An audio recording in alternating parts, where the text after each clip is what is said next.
I do think that is a reasonable request from the Transportation Committee to say that if the deferred action that allows these individuals to be authorized to be here and get an employment authorization and work here, if that program will ever go away, either through congressional action or court action or executive action, that driver's license would no longer be valid. I think that would make sense.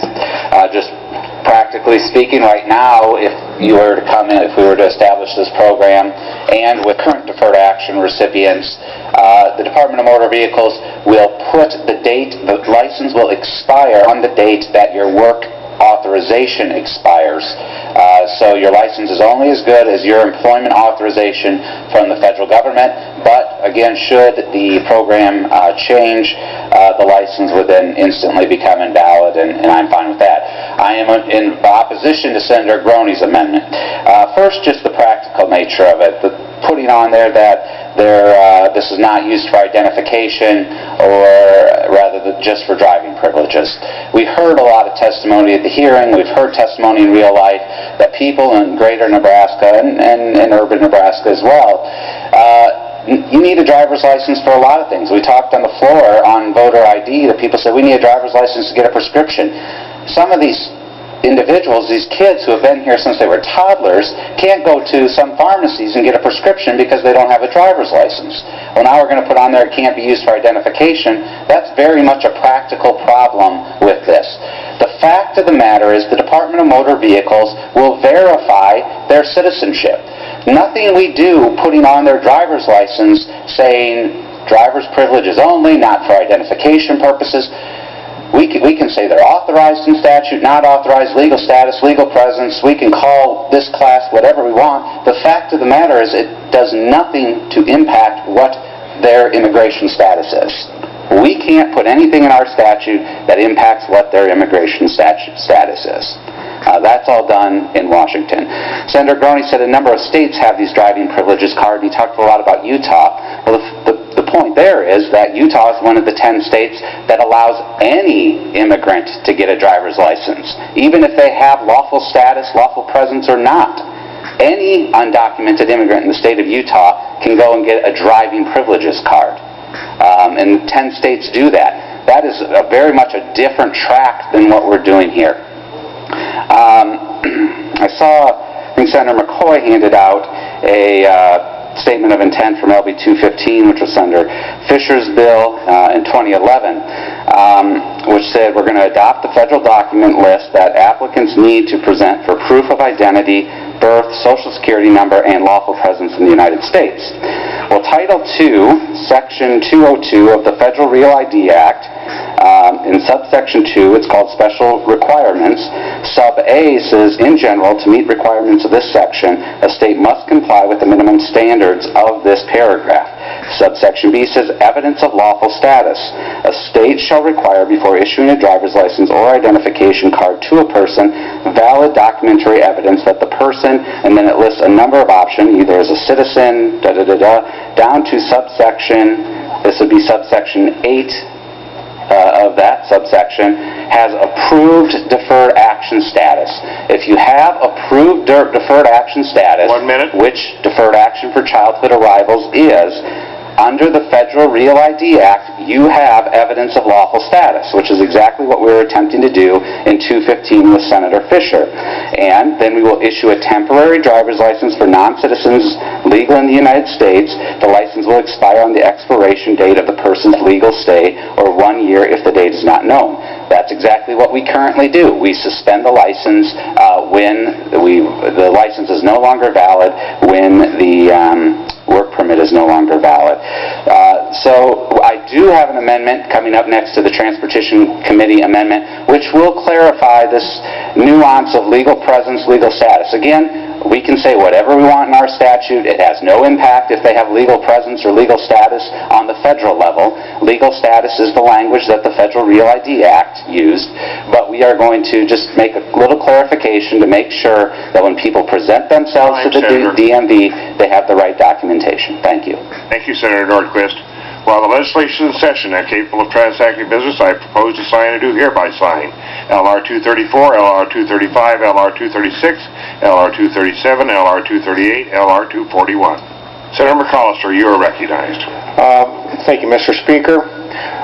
The terms legal presence and lawful presence and lawful status often get confused. So I would I would ask if Senator Nordquist would yield to a question. Senator Nordquist, will you yield? Yes.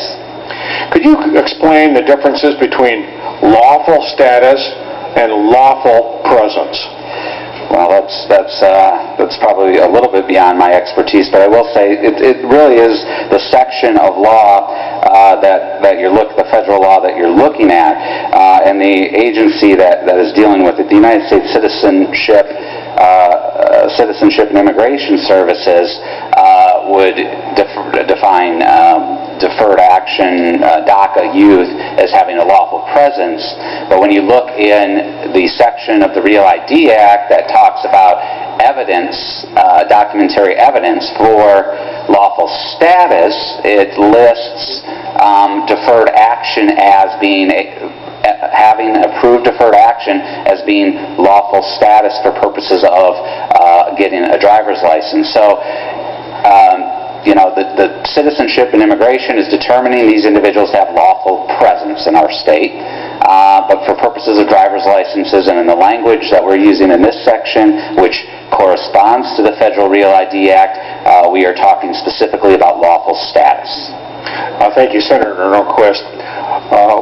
I would ask Senator Groene to answer a question, if you would. Senator Groene, will you yield? Yes, I will. Your amendment, AM 1620, includes both the terms lawful status and lawful presence. What terms should we use? And we now understand there can be some misinterpretation of those two terms. But your amendment includes both terms. Which one is operative? We use in our amendment lawful presence for the DACA kids, period. Lawful status, according to Judge Smithfield from the federal court in Nebraska, his definition was lawful status is any status approved by Congress. Lawful presence means executive order. You were given a pass on basically you will not be, the lawful presence means basically we will not prosecute you for existing laws. The judge said lawful status is anything that the Congress of the United States dictated by statute. That means foreign exchange students, political asylum, you're in the process of, you've been accepted into the country legally, immigration-wise, and you're in the process of becoming a citizen. That is lawful status. Thank you. Would you agree that in terms of driver's licenses in Nebraska, the operative term is lawful status and not lawful presence? That is exactly why, sir, we did this and put the presence, because they are not here with lawful status, which our present DMV law dictates. So if you attempt to put somebody who is here by lawful presence into a lawful status statute, it probably would not be legal. So we made a distinction between lawful presence and lawful status.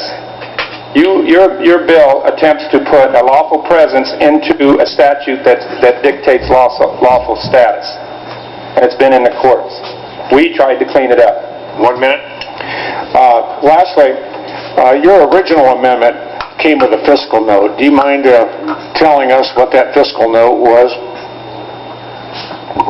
There's no fiscal note. I never dropped the original amendment. The original amendment, I think, had a fiscal note of about $300,000. Can you estimate what this fiscal note might entail? I can't talk about a fiscal note that never existed. This one doesn't have an amendment. If you know the process, the fiscal note don't come until the amendment is adopted. So I don't know where you're grabbing your numbers. We talked to the DMV, and they said, well, The original one, just estimate. I made them give me an estimate. They didn't want to. They said $100,000 with the Utah original amendment. If we did this, through their recommendations, they said it would be, the last time they did